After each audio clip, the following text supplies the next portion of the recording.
नमस्कार मित्रांनो, सुस्वागतम. घरोघरी मातीच्या चुली या मालिकेच्या आजच्या भागामध्ये जानकी ही किचनमध्ये स्वयंपाक बनवत असते आणि तेव्हा तेथे सुमित्रा येते आणि सुमित्रा तिला मदत करू लागते. तेव्हा जानकी विचारते की आई, तुम्हाला काही हवं आहे का? तेव्हा सुमित्रा म्हणते की हो अगं, हवंय तर तुझे कौतुक करण्याची संधी. तेव्हा जानकी म्हणते की काय माझे कौतुक आणि आई कशासाठी? सुमित्रा म्हणते की अगं, तू रणदिवे परिवाराची मोठी सून आहे, त्यामुळे आणि मोठेपणा हे लहानांना समजून घेण्यात असतो हे आज तर तू दाखवून दिले तुझ्या वागण्यातून. ऐश्वर्या आणि सारंगला तू आरतीचा मान दिला, खरंच मला खूप बरे वाटले. आणि ते ऐकून जानकीला सुद्धा खूप आनंद होतो. सुमित्रा म्हणते की अगं, खरंच खूप समाधान वाटले, म्हणजे कसं पूर्वीची जानकी परत आल्याचा आनंद झाला. आणि तेव्हा जानकी म्हणते की आई काय हो? आणि तेवढ्यात जे लाटणं असते ही जानकी पोळ्या करत असते आणि ते तिच्या जखमेवर लागते. तेव्हा ती जोरात आई ग असे करते.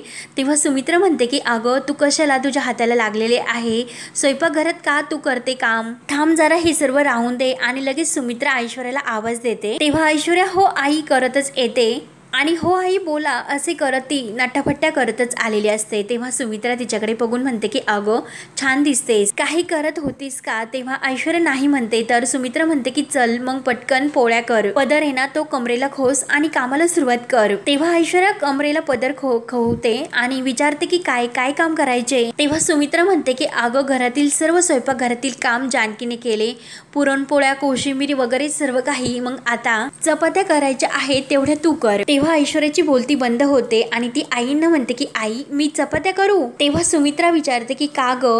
ऐश्वर्या म्हणते की अहो आई, मला चपात्या येत नाही, वेड्यावाकड्या होतात माझ्याकडून. तेव्हा जानकीला तर हसायला येते आणि सुमित्रा हसून म्हणते की अगं बाई, म्हणजे नकाशे होतात की काय? आणि दोघींना खूप हसायला येते. ऐश्वर्या रागाने जानकीकडे बघत असते. तर सुमित्रा ऐश्वर्याला म्हणते की अगं हो, असून दे, पहिल्या वेळेस होत्या तस्या, पण आम्ही सर्वजण आहोत ना मदतीला तुला सांभाळून घेण्यासाठी. आणि चल, घरातील सर्वजण जेवण्यासाठी आहेत, त्यामुळे काही तू लाजू नकोस, चपात्या जशा येत असत्या तशा व्यवस्थित कर. तेव्हा जानकी म्हणते की आई राहून द्या, तिला जर जमत नसेल तर मी करते. तेव्हा सुमित्रा म्हणते की नाही जानकी, गणपतीच्या आरतीचा मान तर हिला मिळाला, मग हिचा कामात सुद्धा सहभाग हवा, म्हणून जे लाटणं असते ते ऐश्वर्याच्या हातात देते आणि तिला त्या चपात्या लाटण्यासाठी सांगते. तेव्हा ऐश्वर्या मात्र नाक मुरडते आणि त्या चपात्या करायला घेते, परंतु चपात्या कुठे तिला जमत असतात.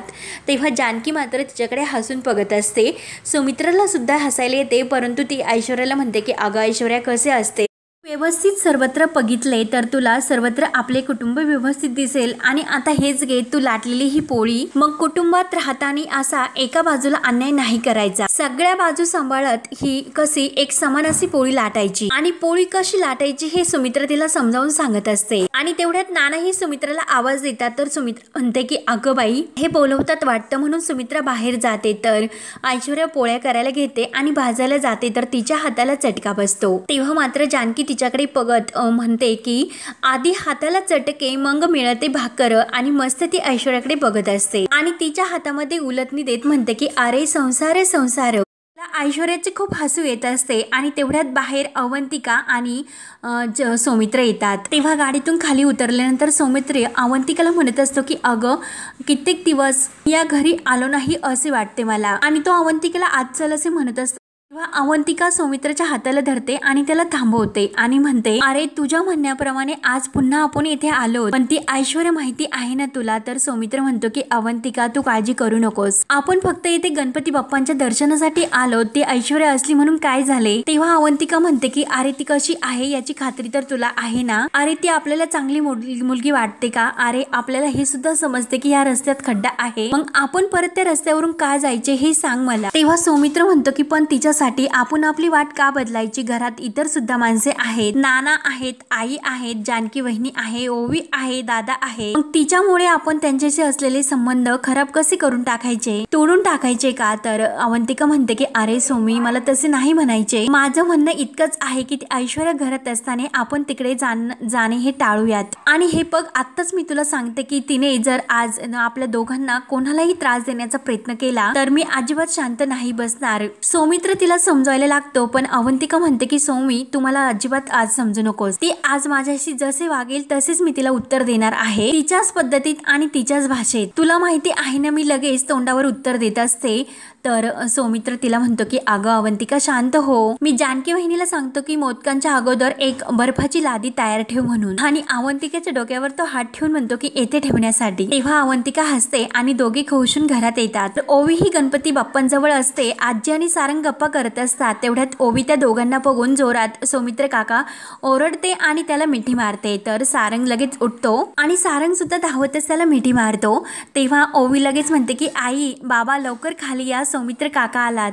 तर किचन मध्ये ऐश्वर्या आणि जानकी असते. जानकी आणि ऐश्वर्या हे सर्व ऐकतात. तेव्हा सौमित्र ओवीला विचारत असतो की कागो किती उत्साह तुझा आणि तुला हा सरप्राईज शॉक कसा वाटला. तेव्हा ओवी खुशून म्हणत असते की आत्ताच मी पप्पाकडे मागितले होते की माझा सौमित्र काका येऊन दे आणि लगेच तू आला. आणि जानकी किचन मधून आपले हात पुसत खुशून बाहेर येते. ऐश्वर्या मात्र ही तोंडावर आड्या उमटते आणि बघतच असते. तेव्हा अवंतिका ही ओवीला म्हणत असते की अगं अच्छा, म्हणजे तू बाप्पाकडे फक्त सौमित्र काका येण्यासाठी मागितले, अवंतिका काका कुठे गेली, जाऊ का परत. तर ओवी म्हणते की नाही काकू. तेव्हा मात्र ऐश्वर्या ही साडीला हात पुसते आणि गॅसवर ती तवा तसाच ठेवते आणि त्यावर पोळी असते आणि तशीच बाहेर येते. आणि तेवढ्यात नाना सुमित्रा सुद्धा बाहेर येतात आणि सौमित्राला बघून खूप खुश होतात. तेव्हा सौमित्रा आणि अवंतिका नाना आणि सुमित्राच्या पाया पडतात. ऋषिकेश सुद्धा बाहेर आलेला असतो आणि ऐश्वर्या फक्त बघतच असते. तेव्हा त्या दोघांना बघून सुमित्राच्या डोळ्यात पाणी येते आणि तुम्हाला खरं सांगू का की खरंच मला तुमच्या दोघांची खूप आठवण येत होती. त्या दिवशी घरातील मखर बनवले तेव्हा सर्वजण होते पण तुम्ही दोघं मात्र नव्हतात. त्यामुळे मनाला खरंच अशी हुरहुर वाटत होती की निदान तुम्ही आरतीला येतात की नाही, पण आज आलात, खरंच खूप छान वाटले. तेव्हा सारंग पुढे येतो आणि काय रे सौमित्र दादा तू आल्या आल्या आईला रडवलेस हे बघ. ऋषिकेश पुढे येतो आणि सौमित्रमुळे आईने रडणे हे लहानपणापासूनचेच आहे असे म्हणतो. तेव्हा सुमित्रा म्हणते की हे बघा सौमित्राला कोणीही बोलू नका, आता तर तो आला ना त्याची चेष्टा मस्करी करू नकास, आणि आपल्या डोळ्यातील पाणी पुसते. सौमित्र हसून म्हणतो की अगं आई तू ओळखत नाही का यांना, ते माझी नाही तुझी मस्करी करतात. तर सुमित्राला हसायला येते आणि ती सारंगला म्हणते की हो का, आणि सारंग ऋषिकेशला मारायला धावते. तेव्हा नाना खुशून म्हणतात की सुमित्रा तू म्हणत होती की सौमित्र येतो की नाही, मग आता तर सौमित्र आला आणि तो इथेच राहणार आहे. तर सुमित्रा म्हणते की हो कळले मला, आणि सर्वांना खूप आनंद होतो. सर्वजण एकत्र येऊन सौमित्र आल्याने आणखीन खुश होतात. तेव्हा सुमित्रा नानांना म्हणते की अहो पुढच्या जन्मी जर तुम्ही आई झाला तर तुम्हाला कळेल की आम्हाला कसे वाटते ते. तेव्हा सौमित्र आणि अवंतिका पुढे येतात. तर सौमित्र जानकीला म्हणतो की वहिनी अगं तुला दिलेला शब्द मी पाळला. तेव्हा जानकी म्हणते की थँक्यू. तेव्हा सुमित्रा विचारते की अगं बाई म्हणजे काय. तेव्हा सौमित्र म्हणतो की अगं वहिनीने बजावून सांगितले होते की गणपतीला येताना अवंतिकेला घेऊन यायचे म्हणजे यायचे, तिच्या ह्या गोड धाकापायी आम्ही इकडे आलोत, म्हणून सर्वांना आणखीन हसायला येते आणि खुश होतात. तर ऐश्वर्याचा चेहरा मात्र अगदी पाहण्यासारखा होत असतो, तिला काही हे सर्व बघवत नसते. तेव्हा जानकी म्हणते की गोड धाक वकील साहेब आदा शब्दांचा हा धाक पुरे, सर्वांना खूप भूक लागलेली आहे आणि मस्त जेवण मी तयार करून ठेवलेले आहे, त्यामुळे आरती झाल्यानंतर सर्वजण आपण जेवण करूयात. तेव्हा अवंतिका म्हणते की वहिनी सॉरी, अहो आम्ही फक्त दर्शन घेण्यासाठी आलोत, जेवायला नाही थांबता येणार. तेव्हा सुमित्रा विचारते की का ग. तर अवंतिका सांगायला लागते की ऍक्च्युली ते, आणि ती सौमित्राला खुणावते. तेव्हा सौमित्र सांगू लागतो दर्शन झाल्यानंतर हिच्या माहेरी जायचे दर्शनासाठी म्हणून. तेव्हा ऐश्वर्या लगेच नाटक करत पुढे येते आणि सौमित्र भाऊजी अहो तुम्ही तर थांबायलाच हवे, आणि तुम्ही आलात तर आई किती खुश आहे बघा ना, आणि खरंच किती छान वाटते असे सुमित्राकडे बघत बोलते. तेव्हा सुमित्राचा तर ऐश्वर्यावर आणखीन विश्वास बसतो आणि अवंतिका आणि सौमित्र यांना ऐश्वर्याचा खूप राग येतो. तेव्हा ऐश्वर्या जानकीला म्हणते की जानकी वहिनी अहो तुम्ही म्हटलात म्हणून सौमित्र भाऊजी बाप्पांच्या दर्शनासाठी घरी आलेत, मग तुम्हीच त्यांना जेवायला थांबायला सांगा, मग तुम्हीच त्यांना थांबवायला हवे. तर ओवी सुद्धा म्हणते की अगं आई प्लीज तू त्यांना जेवायला थांबव. तेव्हा जानकी म्हणते की नाही ग ओवी, सौमित्र भाऊजी आणि अवंतिका यांना जर जायचे असेल तर मग आपण त्यांना जबरदस्तीने कसे थांबवणार आहोत. सारंग म्हणतो की अगं वहिनी. तर जानकी म्हणते की ठीक आहे सौमित्र भाऊजी तुम्हाला नाही ना थांबायचे, मग जेवताना मात्र आम्ही तुम्हाला खरंच खूप मिस करू. हो ना आई, आणि हो की नाही आई, म्हणून ती सुमित्राला खुणावते आणि मुद्दाम म्हणते की आई तुपावरच्या आपण पोळ्या केलेल्या आहे ना गरम गरम, दुधात पुस्करून खाताना सौमित्र भाऊजी तुमची खरंच फारच आठवण येणार आहे. आणि ओवीला म्हणते की ओवी अगं वाफळलेल्या मोदकावर साजूक तुपाची धार टाकून फुंकून खाताना खरंच फारच फारच सौमित्र भाऊजी तुम्हाला मिस करू. मग काय सांगू हरकत नाही. तर सारंग म्हणतो की हो ना वहिनी मी 5 मोदक तूप घालून खाणार. तेव्हा जानकी म्हणते की हो ना भाऊजी 4-5 काय चांगले 10 खा. तेव्हा ऋषिकेश सुद्धा म्हणतो की हो ना सौमित्र खरंच आम्ही तुला खूप मिस करू. आणि हे सर्व नाटक सौमित्र आणि अवंतिका थांबण्यासाठी सुरू असते. तेव्हा सौमित्र लगेच खुश होऊन म्हणतो की हो वहिनी तुला माझे वीक पॉइंट बरोबर माहिती आहे आणि तुझे हे सर्व ऐकूनच तोंडाला पाणी सुटले. आणि अवंतिकाला जवळ घेऊन म्हणतो की आम्ही नक्की जेवायला थांबतो. तेव्हा ते ऐकून सर्वांना खूप आनंद होतो. तेव्हा मात्र जानकी ही मुद्दाम ऐश्वर्याकडे बघत म्हणते की सौमित्र भाऊजी मला तुमचाच नाही तर घरातील सर्वांचाच वीक पॉइंट चांगला माहिती आहे. आणि हसून म्हणते की हो अहो स्वयंपाक मी एकटीने नाही केलेला, ऐश्वर्याने सुद्धा मला खरंच खूप मदत केली. आज तर सर्व पोळ्या तिनेच केल्या हो की नाही ऐश्वर्या. तेव्हा ऐश्वर्या म्हणते की हो ना आणि सकाळपासून इतकी मी बिझी होते. आता आपण सर्वजण जेवायला बसूयात. आणि माझ्या पोळ्या सुद्धा झाल्यात. तर अवंतिका म्हणते की केल्यात की करपवल्यात. तेव्हा सर्वजण अवंतिकाकडे बघत असतात. तर अवंतिका म्हणते की नाही काहीतरी करपल्याचा वास येतोय आणि मी हे सर्व सिरियसली म्हणते.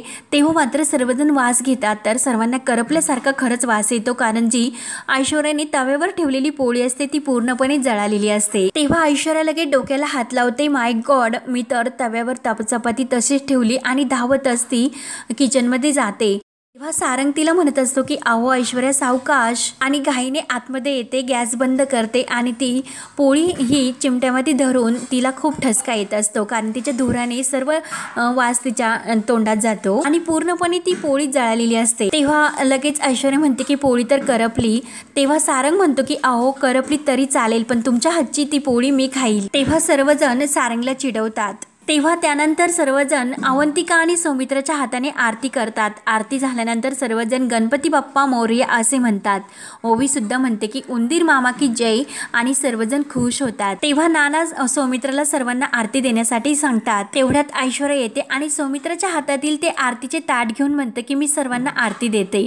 तेव्हा अवंतिका आणि सौमित्र रागाने ऐश्वर्याकडे बघत असतात आणि ऐश्वर्या ताट घेते आणि सर्वांना आरती देते. तेव्हा ओवी ही सौमित्रला म्हणते की सौमित्र काका यावेळेस आपल्या फॅमिलीमध्ये 2 मेंबर्स वाढले. मागच्या वर्षी फक्त आपणच होतो, यावर्षी तर मला 2 नवीन काकू मिळाल्या. ऐश्वर्या काकू आणि अवंतिका काकू. अवंतिका मात्र खूप खुश होऊन ओवीच्या पापा घेते तर ऐश्वर्या फक्त बघत उभी असते. तेव्हा सौमित्र म्हणतो की म्हणजे ओवी तुझे लाड करण्यासाठी आणखीन 2 काकू आहेत तर मज्जा आहे एका मुलीची. तेव्हा सुमित्रा म्हणते की यावर्षी आणखीन एक बदल झालेला आहे माहिती आहे ना. दरवर्षी आपले गणेश पूजन जानकी आणि ऋषिकेश करतात. मग यावर्षी त्यांनी पहिल्या आरतीचा मान सारंग आणि ऐश्वर्याला दिला. तेव्हा ते ऐकून सौमित्र मात्र जानकीचे कौतुक करतो की वहिनी आपला मान ठेवून दुसऱ्याला कसा मान द्यायचा हे तुझ्याकडून शिकावे. तेव्हा अवंतिका सुद्धा ही जानकीचे कौतुक करते की वहिनी खरंच तुम्हाला मानले पाहिजे. अहो वहिनी तुम्ही किती काही या घरासाठी करत असतात. सगळं तुम्हीच बघता, सगळ्यांचे करतात. आणि ऐश्वर्याकडे बघत म्हणते की जे काही करत नाही ना त्यांना सुद्धा तुम्ही बरेचसे काही करायला सांगतात. वहिनी मला असे वाटते की तुमच्या कोचिंगची अजून सुद्धा इथे गरज आहे असे वाटते. तेव्हा सौमित्र मुद्दाम खाकरल्यासारखं करतो आणि अवंतिकाला खुणावतो. ऐश्वर्याला मात्र अवंतिकाचा या बोलण्याचा खूप राग येत असतो. तेव्हा जानकी लगेच तो विषय बदलण्यासाठी म्हणते की चला आपण आता जेवायला घेऊयात आणि आई सौमित्र भाऊजी आणि अवंतिका यांना मी एकाच पंक्तीत वाढते चालेल ना. तर सुमित्रा म्हणते की हो चालेल आणि सर्व तयारी झालेली आहे मग चला जेवायला. तेव्हा सर्वजण जेवायला जायला म्हणजे आतमध्ये जातात आणि ऐश्वर्या आणि आजी मात्र तेथे उभेच असतात. ऐश्वर्याचा इतका राग अनावर झालेला असतो. आरतीचे ताट तर खूप तापलेले असते तर आजी हात लावायला जाते तर आजीला चटका बसतो. तेव्हा आजी म्हणते की बरेच तापले आणि ऐश्वर्याकडे हसून म्हणते की आरतीचे ताट आणि आरती घेते. ऐश्वर्याकडे बघत ती सुद्धा जेवायला निघून जाते. ऐश्वर्या मात्र रागानेच आजीकडे सुद्धा बघत असते. त्यानंतर इकडे आजी तर रूममध्ये येऊन पेढे खात असते तर ऐश्वर्या सुद्धा येते आणि आजी अहो तुमचे हे सर्व काय चालले इथे, मला तुमच्या मदतीची गरज आहे आणि तुम्ही पेढे खात बसलात. तेव्हा आजी म्हणते की तू हारलीस म्हणून माझे ते बघून तोंड हे कडू झाले म्हणून ते गोड करण्यासाठी हे पेढे खाते. मी तुला सांगितले होते त्या जानकीच्या नादाला लागू नको पण तुझे आपले एकच की आजी बघतच राहा. नाही मी तिला हरवले तर माझे नाव बदलून टाकेल त्यामुळे तू तुझे नाव बदलूनच टाक, आपल्याला ते नाव नकोय. तेव्हा ऐश्वर्या म्हणते की 1 मिनिट आजी. हॅलो, काय काय चाललंय तुमचे? तुम्ही माझ्या बाजूने आहात की तिच्या बाजूने? तेव्हा आजी म्हणते की अगं मी तुझ्याच बाजूने आहे, पण सकाळपासून तू 10 वेळा तोंडावर पडली, त्यामुळे मला असे वाटते की मी जानकीच्या बाजूने असते तर फार बरे झाले असते. तेव्हा ऐश्वर्या म्हणते की काय बोलतात आजी? आजी म्हणते की काय सहानुभूती घेऊन गेली जानकी आणि वर तुला तिने आरतीचा मान दिला आणि तो मान तिने स्वतःच्या खिशात घातला आणि हे असेच जर चालू राहिले तुझे हे नाक आणि तिचे पाय तू बस घासत. तेव्हा ऐश्वर्या म्हणते की आजी काय बोलतात तुम्ही? माझा खेळ अजून संपलेला नाही. तेव्हा आजी म्हणते की अगं पण बघणारे जानकीच्या बाजूने आहेत. अगं तू तर मोठ्या हुशारीने त्या अवंतिका आणि सौमित्रला घराच्या बाहेर काढले, पण जानकीने सुद्धा आपल्या हुशारीने त्या दोघांना परत घरात आणले आणि सुमित्राचे मन जिंकले. तर आता सुमित्रा जानकीच्या प्रेमाने आंधळी होणार, मग तू काय करशील? तर ऐश्वर्या म्हणते की हो, खरंच तुम्हाला असे वाटते का हे सर्व मी होऊन देईल का? दाखवेल ना तेच आई बघतील आणि तेच होईल. त्या जानकीला घेऊन डोक्यावर नाचतात ना, उद्या त्याच जानकीला त्या त्यांच्या पायाच्या खाली तुडवतील. तेव्हा आजी विचारते की म्हणजे तू काय करणार आहे? तर ऐश्वर्या म्हणते की बघतच राहा, कळेल तुम्हाला. तेव्हा इकडे जानकी सर्वांना गरम गरम पुरणपोळ्या वाढत असते आणि मुद्दाम म्हणत असते की करपलेली नाही, चांगली आहे, सारंगची गंमत करत असते. तेव्हा सर्वांना खूप हसायला येत असते. तर जानकी सौमित्र भाऊजी आणि सर्वांना मोदक सुद्धा देते आणि अवंतिका समोर ती सौमित्र भाऊजींना म्हणते की सौमित्र भाऊजी चला चिमटीत ओढून पटकन नाक ओढा. तेव्हा सौमित्र विचारतो की कुणाचे? तेव्हा अवंतिकाच आपल्या नाकाला हात लावते. तर लगेच जानकी म्हणते की मोदकाचे. तेव्हा सर्वांना खूप हसायला येते. तर लगेच अवंतिकाला सुद्धा खूप हसू येते. तर जानकी म्हणते की अगं अवंतिका, मी दरवेळेस सौमित्र भाऊजींना जेव्हा मोदक वाढते आणि त्या मोदकावर तूप घालते तेव्हा त्यांना मी असेच म्हणत असते आणि तेव्हा नेहमी ते मला हाच प्रश्न विचारतात की कुणाचे, आणि बरोबर नवीन माणूस फसतो. मगाशी कशी तू फसलीस? तेव्हा अवंतिकाला खूप हसू येते. तर जानकी म्हणते की अहो भाऊजी, एका मोदकाने काय होते? आणि सारंग म्हणतो की हो, अजून त्याला मोदक वाढ. म्हणून जानकी सौमित्रला अजून मोदक वाढत असते. सौमित्र म्हणतो की बस वहिनी, अगं अवंतिकाच्या वाटेचे जर तुम्हाला वाढले तर मग ही काय खाणार? तेव्हा जानकी गालाला हात लावून म्हणते की बाई, किती ती काळजी, किती ते प्रेम. आणि ऋषिकेशला म्हणते की अहो बघता की. तर ऋषिकेश हो बोलतो.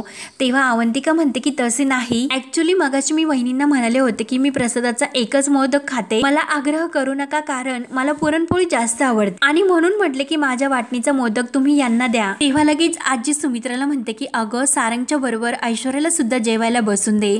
तर लगेच नाना म्हणतात की हो बसून द्या, परंतु ऐश्वर्या मात्र येथे असायला हवी ना. आजी म्हणते की अगं असणार काय, असणारच, आणि मी लगेच तिला आवाज देते. तेव्हा आजी अगं ये चिमणे असे म्हणून ऐश्वर्याला आवाज देऊ लागते आणि तेवढ्यात ऐश्वर्या येते. तर सुमित्रा म्हणते की अगं अख्खी तयारी जानकीने केली, ऐश्वर्या तू कुठे होती? तेव्हा ऐश्वर्या म्हणते की अहो मी माझ्या सर्व आपले बाप्पाचे फोटो मैत्रिणींना शेअर केलेत आणि त्यांना इतके आवडलेत आणि खरंच खूप लाईक सुद्धा आल्यात. तेव्हा नाना म्हणतात की अगं ऐश्वर्या, इतरांचे लाईक्स तू नंतर मिळव, घरातील लोकांना काय लागते काय नको ते बघ, जानकी हे सर्व एकटीच करते. तेव्हा ऐश्वर्याला खूप राग येतो. तर जानकी म्हणते की नाही नाना, असे काही नाही, ऐश्वर्याने मला खरंच खूप मदत केली आणि सर्व पोळ्या तर तिनेच केल्या. तेव्हा अवंतिका ते पोळ्याचं भांड घेते आणि मी तरीच म्हटले की एकाही पोळीचा आकार व्यवस्थित नीट झालेला नाही असे म्हणते. सगळे आपले नकाशात दिसतात. तर ऐश्वर्याला खूप राग येतो आणि अवंतिका जोरात हसत असते. तर ऐश्वर्या इतका राग आल्यानंतर एक डब्यातील पोळी घेते आणि रागाने ती अवंतिकाच्या तोंडात ती पोळी कोंबत असते. अवंतिकाला खूप त्रास होत असतो. जानकी फक्त ही बघत असते. तिला सुद्धा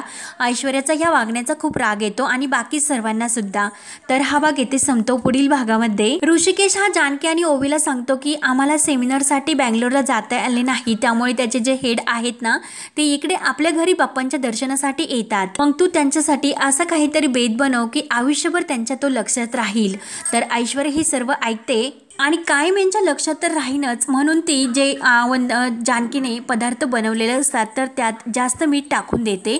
तेव्हा जानकी त्याची चव घेते. तर ऐश्वर्या म्हणते की मी त्यात जास्त मीठ टाकलेले नाही. तेव्हा जानकी म्हणते की तू खोटं बोलू नकोस, हे दुसरं कोणीही करणार नाही. आणि तेवढ्यात गुलाबदादा आणि सारंग आत येतात आणि गुलाबदादानी त्यात मीठ टाकलेले असते आणि सारंगने सुद्धा त्यात मीठ टाकलेले असते. तेव्हा जानकी म्हणते की आपण प्रत्येकाने त्यात थोडं थोडं मीठ टाकलं. तर ऐश्वर्या म्हणते की ते तर आता खावतच नाही. आणि तेवढ्यात जे मुख्य हेड असतात तर ते ऋषिकेश त्यांना घेऊन आत येतात. तेव्हा जानकीला तर खूप टेन्शन आलेले असते की आता त्यांच्यासाठी जो काही बेत तिने बनवलेला आहे तर मग आता काय करायचे, आणि सर्वांना खूप टेन्शन येते. तेव्हा आता जानकी यातून कसा उपाय शोधते ते पाहण्यासाठी आपल्या चॅनलला नक्की सबस्क्राईब करत राहा. धन्यवाद.